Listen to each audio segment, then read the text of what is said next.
What's going on, family? It's Moolah. I'm back in Charlotte, North Carolina. I feel like I've been moving around a lot these past couple months. Went to the Samsung launch in New York for the Galaxy S24 Ultra. Then I went to Aspen for the X Games. After Aspen, I went to SGCC, the Samsung Galaxy Creator Collective. I got invited to SLS to shoot some content. I want to stay consistent with YouTube. That's one of my main goals this year. I feel like I fell short of that goal this first half of the year. The remainder of this year, the rest of this year, I'm gonna be posting a lot more on here, more consistently. I think that's a big part of achieving goals, is being able to sit back, analyze everything, and say, hey, like, this is where I went wrong. These are the mistakes I made. We're not perfect. We're gonna mess up. Trying new things, it's hard to be consistent. So you may fall off a couple times, but you know, it's about the perseverance. So I appreciate you guys for tapping in. And a lot of the traveling I've been doing these past few months have been, you know, because of brand collaborations. I went to Aspen for the X Games. On the plane, we are headed to Aspen. There for a good time, not a long time. We're gonna make it work too, man. We hitting them slopes.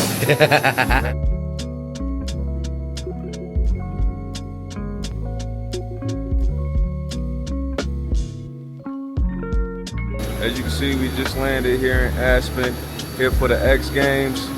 Waiting on my manager. Aspen is an amazing place. They have some really cool people. We stayed at the Molly, which was an amazing hotel. If you ever in Aspen, you're looking for a nice hotel to stay in, the Molly was excellent. Love the Molly. Shout out to the people there. So when you look at his work, the signature's not that important because you feel the aesthetic. It doesn't feel like anyone else in the world. Wow. Now, I'll be really honest with you. Someone who doesn't care about shoes is not going to care about this. But I'll tell you, when people care about their shoes, it's cold though, I'm not gonna lie, bro. Aspen, you have to really be prepared for the winters in Aspen or you're gonna be miserable, bro. Big love to Samsung for inviting me there with the VIP ticket, so we were right on the ramp. And bro, when I say right on the ramp, I mean tricks right over our head. Crazy experience.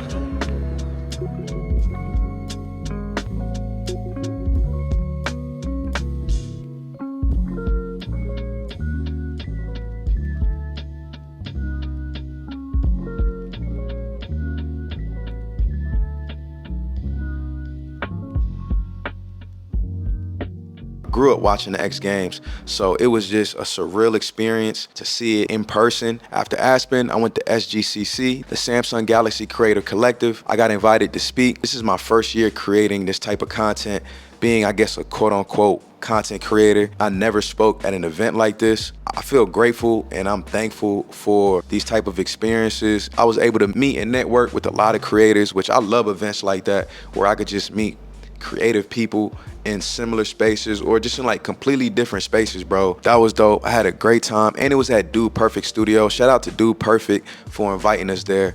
The studio was amazing. It reminded me of like a Fantasy Factory, and I came up watching Fantasy Factory. So I came back to Charlotte for like a week, and then I went straight out to LA for Rolling Loud. And Rolling Loud, it was a vibe. It was a good time.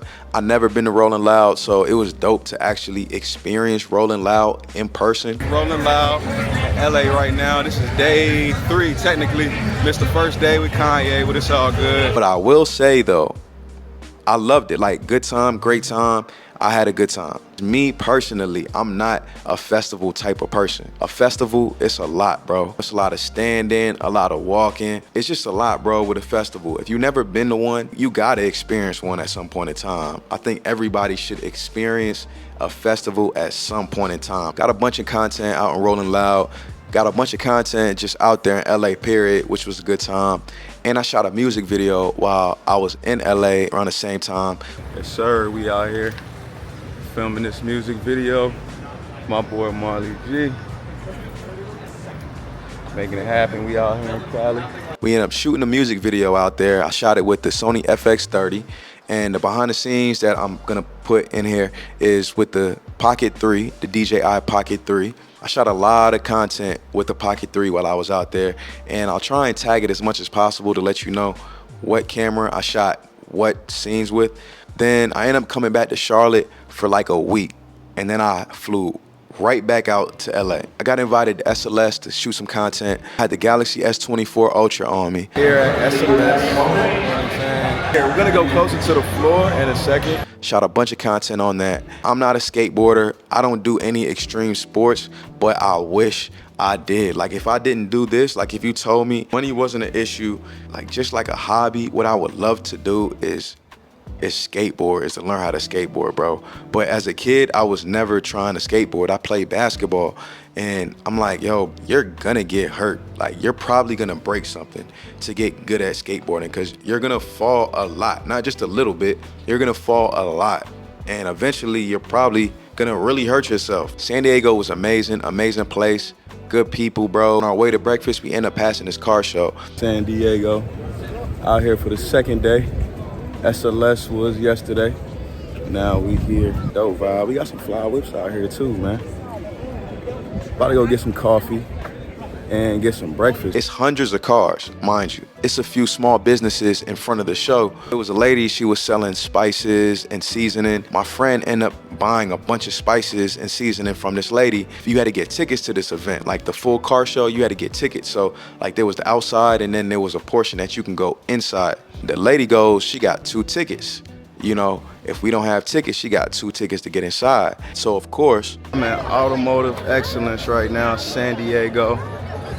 First, we didn't have tickets to come in here. We were on the outside, but now we on the inside. You know what I'm saying?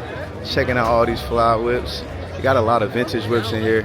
You know, this is why like supporting each other, it does go a long way. And networking, just talking to people, it does go a long way. Vintage cars to supercars. I mean, there was literally every car in there. That was the biggest car show I've personally ever been to. I've never seen that many collectible cars in one space before. It was the La Jolla area. We were just getting breakfast. The car show is called the Automotive Excellence in La Jolla.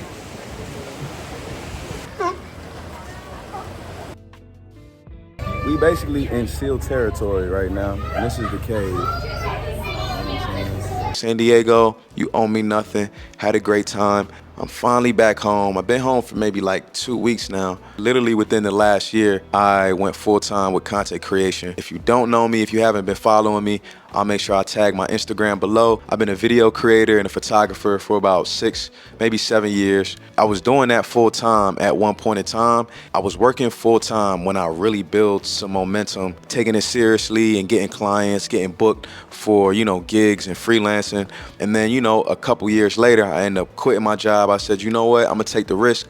I'm gonna go full-time. I was getting booked and, you know, my job at the time was really taken away from me being able to put more time into my business and my craft. So I took the risk. I said, even if I have to live very minimal, I'll take that over, you know, putting in the work and the time into somebody else's business at the time. Like, that's how I was thinking. It's not something that I would just recommend for anybody because everybody's situation is different. And my situation was different at the time. I was able to take that type of risk at the time. You know, I took the money that I had saved up and I already had my gear. I was making money off the gear I had, but I was doing that for a few years. If you're an entrepreneur, if you ever just went full time with your business or your craft, you know, like it's ups and downs with it. And you know, when anything hit the fan, it really hits the fan, you know. Sometimes situations can push you back into the workforce, and that's cool. Like, I ended up going back to a 9-to-5. This was like a little over a year ago. I ended up going back to a 9-to-5 just to kind of keep like a consistent cash flow going, you know what I'm saying? Honestly, to be honest, after working for myself for a few years, bro, it was just so hard to go back to a 9-to-5. If you ever work for yourself at any point in time, going back to a 9-to-5 job is so hard. It feels like you're not getting paid what you're worth. You start looking at all the hours you're working in a week, in a day, and you see what you're getting paid, and sometimes it just doesn't add up in your mind. Sometimes it's hard to just like humble yourself. But I humbled myself for a period of time. I did go back to the 9-to-5. I humbled myself, and there's nothing wrong with that. There's nothing wrong with working a 9-to-5. I advise anybody who's working on a craft, like, until you get to a certain point, you get comfortable with saying, you know what, I could do this on my own. Until you get to that comfortable point, then I would say, you know, work a 9-to-5 and use that 9-to-5 to fuel whatever it is you want to do. And I'll probably talk about this a little bit more in depth in another video, but I was saying all of this to say I end up quitting this job like around February of 2023 is when I really started posting content, like content of me in front of the camera. Most of my work, my client work, all of my client work, all of my freelancing work, me filming for a brand or somebody else, and I was never putting myself in front of the camera. I said, you know what, I'm gonna turn the camera on myself. I've always loved the idea of just being a video creator. Always loved the idea of creating YouTube videos. And shout out to my guy, Eric Lottery. We were friends here in Charlotte before we both started making the content that we make now. If you don't know Eric Lottery, go check him out. He's big in the golfing space. He's doing something that is really like going against the grain. I just picked up a golf club this year, and I probably wouldn't have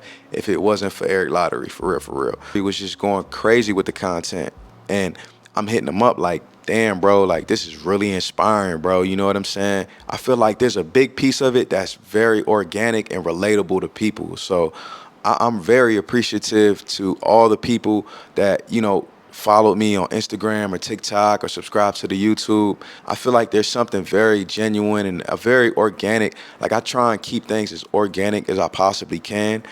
And I try and be like straight to the point with a lot of my content, like you see on Instagram and TikTok. And I'm genuinely trying to give gems to people. I'm genuinely giving people the tools I use, the processes I use. You know what I'm saying? And I'm not trying to gatekeep at all. Like there's no gatekeeping in what I do. So, you know, I feel like there's that genuine and that organic piece that makes something really resonate with a lot of people in a short amount of time. So I think that's what really happened with Eric Lottery, and it inspired me big time, you know, like seeing one of the homies like build a community and be so impactful in a space. You know, I told myself by the end of the year, that's what I was looking at. I was just looking at the end of the year. I said, I'm not gonna worry about, you know, what my content looks like now, how it resonates with people too much right now. I'm just gonna try and be as consistent as I possibly can for 90 days. I think my first starting point was like 90 days. Like I'm gonna really focus on these next 90 days and just be consistent. Put out 5 to 6 pieces of content every week. Like that was my mentality. You know, my content started resonating with people a lot sooner than I thought. Back early, like in January, I think I had like 3,000 followers on my Instagram. I think we went up to like 20K within that first month. I told my brother Sheed, I said, you know, by like August, I want to be at like 50K on Instagram, and we end up hitting like 100,000 by August. And it's all because of you guys in the community you guys are building with me. You know, I was making a lot of content and posting a lot of content, and I was still freelancing a lot. Like I still had a lot of clients and a lot of work that I was still getting back to clients. So it was like another job that I added to my daily routine. And I'm not gonna lie, it was days where it was just, to me, it was unhealthy for me. I was working this 9-to-5 job, getting these 8 hours for this job. Then I would come home, I would film some content, edit the content, put it out, and then I would have to work on some client work. I still got projects I have to get back to clients. My eating habits were terrible. Like my daily routine was thrown all the way off.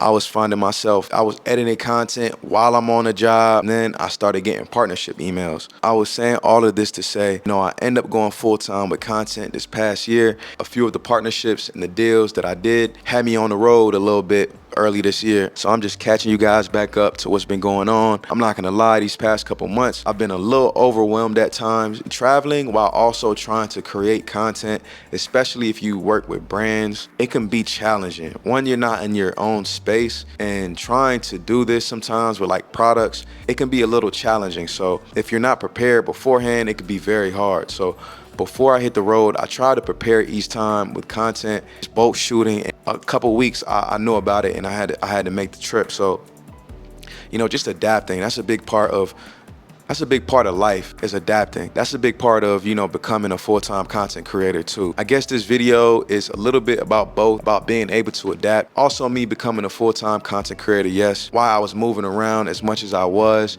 and feeling like I wasn't giving so much to my YouTube. I'm not gonna let the fact that I didn't put out as many videos as I wanted to this first half of the year affect me making this video or the next video I plan on making.